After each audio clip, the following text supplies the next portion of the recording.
കൂടുതൽ വാർത്തകളും വീഡിയോകളും കാണാൻ ഈ ചാനൽ സബ്സ്ക്രൈബ് ചെയ്യുക. കൂടെ ബെൽ ബട്ടൺ അമർത്തുക. നമസ്കാരം.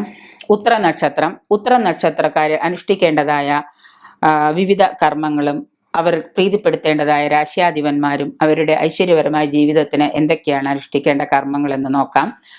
ഉത്രം നക്ഷത്രക്കാര് പൊതുവെ സ്ത്രീ പുരുഷന്മാർക്ക് ശുഭനക്ഷത്രം തന്നെയാണ് ഉത്രം നക്ഷത്രം. മറ്റുള്ളവർ ഇവരെ ബഹുമാനിക്കുകയും ഇഷ്ടപ്പെടുകയൊക്കെ ചെയ്യുന്നുണ്ട്. സാമർത്ഥ്യം, വിദ്യാഭ്യാസം, സുഖം, ജനനായകത്വം, ജനങ്ങളെ സേവിക്കാനുള്ള നായകത്വമൊക്കെ ഇവർക്ക് ഉണ്ട്. ഇവരെ നന്മയും പരിശുദ്ധിയൊക്കെ ഇഷ്ടപ്പെടുന്ന ആളുകളൊക്കെ തന്നെയാണ്. ധനപരമായിട്ട് ഇവർ നല്ല നിലയിൽ എത്താറുണ്ട്. കുറച്ച് വൈകിയാണെങ്കിലും ഇങ്ങനെയുള്ളവർ നല്ല നിലയിൽ എത്താറുണ്ട് ധനപരമായിട്ട്. സർക്കാർ ജോലിയൊക്കെ കിട്ടാൻ യോഗമുള്ള നക്ഷത്രക്കാരാണ് ഉത്തര നക്ഷത്രക്കാർ. മാത്രമല്ല ഏതെങ്കിലും ഒരു കാര്യത്തിൽ വിജയത്തിനായിട്ട് ഇവർ കഠിന പ്രയത്നം ചെയ്താൽ അത് നേടിയെടുക്കുന്നവരെ ഇവർ ഭയങ്കര ആത്മവിശ്വാസവും ദൃഢനിശ്ചയത്തോടും കൂടി പെരുമാറുന്നവരാണ്. ഇവര് പൊതുവെ ഉത്രം ആദ്യപാദത്തിൽപ്പെട്ടവര് പുരുഷന്മാർ ജനിക്കുന്നതും ഉത്രം മുക്കാലിൽ ജനിക്കുന്നത് സ്ത്രീകളുമായിരിക്കും. പൊതുവെ മിക്കവാറും സ്ത്രീകൾ അങ്ങനെയാണ് കാണപ്പെടുന്നതും. ആത്മീയമായിട്ട് ഇവർക്ക് പൊതുവായിട്ട് ഒരു ചായ്വ്, ആത്മീയമായിട്ടൊരു ചായ്വുള്ള ആളുകളാണ് ഇവര്. ചിലപ്പോൾ ദാമ്പത്യ ദുരിതം ചില ആളുകൾക്ക്, ചില കൂറിൽപ്പെട്ട ആളുകൾക്ക് ഇത് അനുഭവപ്പെടാറുണ്ട്. അതായത് കന്നിക്കൂറിൽപ്പെട്ട സ്ത്രീകൾക്ക് ചിലപ്പോൾ ദാമ്പത്യ ദുരിതം അനുഭവപ്പെടാറുണ്ട്. പ്രതികൂല നക്ഷത്രങ്ങളാണ് ഈ ഉത്തര നക്ഷത്രക്കാർക്ക് പറ്റാത്ത പ്രതികൂലമായ നക്ഷത്രങ്ങളാണ് ചിത്തിര നക്ഷത്രം, വിശാഖ നക്ഷത്രം, തൃക്കേട്ട നക്ഷത്രം. ഉത്രം ആദ്യപാദത്തിൽ ജനിച്ചവർക്കാണെങ്കിൽ പൂരോരുട്ടാതി, നാലാം പാദത്തിൽ ജനിച്ചവരാണെന്നുണ്ടെങ്കിൽ ഉത്രട്ടാതി, രേവതി. അപ്പൊ ഈ നക്ഷത്രക്കാർക്ക് ഇവരുമായിട്ടുള്ള പ്രതിക്രിയകളോ കൊടുക്കലുകളോ വാങ്ങലുകളോ സാമ്പത്തിക കൈമാറ്റങ്ങളോ ഒന്നും ചെയ്യാതിരിക്കുന്നത് നല്ലതാണ്. ഇനി ഇവരനുഷ്ഠിക്കേണ്ട കർമ്മങ്ങൾ എന്തൊക്കെയാന്ന് വെച്ച് കഴിഞ്ഞാൽ ഇവര് ഈ കുജദശാകാലത്ത്, കുജൻ ചൊവ്വാദശാകാലത്ത്, വ്യാഴദശാകാലത്ത്, ബുധദശാകാലത്തൊക്കെ ഇവർക്ക് ഈ 3 ദശകളും ഇവർക്ക് ദോഷമായതുകൊണ്ട് കുജദശാകാലത്ത് ഒരു ചൊവ്വാഴ്ച ദിവസം സുബ്രഹ്മണ്യനെ ഭജിക്കുന്നത് നല്ലതാണ്.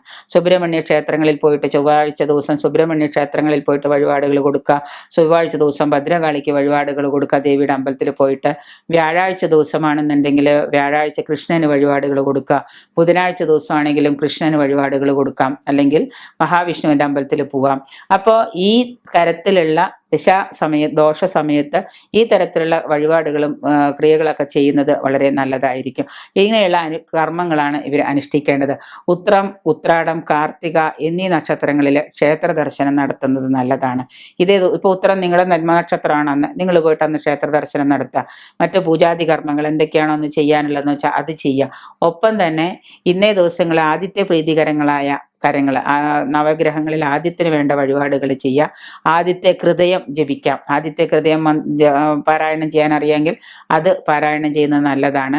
ഞായറാഴ്ചയും ഉത്രവും ചേർന്ന് വരുന്ന ദിവസം, ഞായറാഴ്ചയാണ് അന്ന് ഉത്ര നക്ഷത്രം വന്നു എന്ന് വിചാരിക്കുക. ആ ഞായറാഴ്ച ഉത്രവും വരുന്ന ദിവസത്തിൽ ആദിത്യ ഭജനം പകൽ സമയത്ത് ചെയ്യുക.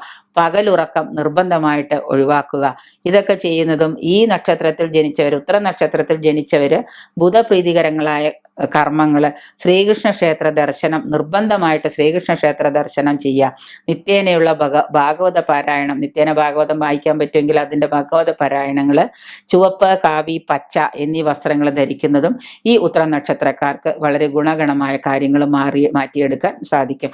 ദോഷാധിക്യങ്ങൾ കുറഞ്ഞിരിക്കും. എന്തൊക്കെയാൽ ഇത് ചെയ്തു കഴിഞ്ഞാൽ തീർച്ചയായിട്ടും ദോഷാധിക്യങ്ങൾ കുറഞ്ഞിരിക്കും.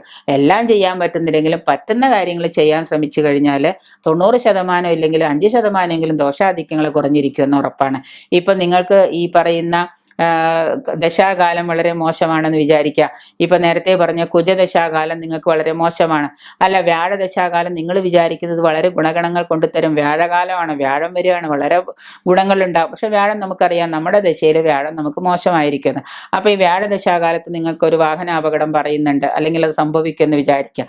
നിങ്ങൾ ഈ പറയുന്ന വ്യാഴദശാകാലത്തിലെ വ്യാഴപ്രീതികരങ്ങളായ കർമ്മങ്ങൾ അനുഷ്ഠിച്ചു കഴിഞ്ഞാൽ ആ ദുരിതത്തിൽ നിന്ന് നിങ്ങൾക്ക് തീർച്ചയായിട്ടും രക്ഷപ്പെടാൻ പറ്റും. നിങ്ങൾ അത്രയും ചെയ്തുകൊണ്ടിരിക്കുമ്പോൾ ചിലപ്പോൾ വീണ് കയ്യോ കാലോ പൊട്ടുന്നതിന് പകരം വണ്ടിക്ക് എന്തെങ്കിലും ചെറിയ ദുരിതം വന്നാൽ പോലും നിങ്ങൾ രക്ഷപ്പെടും.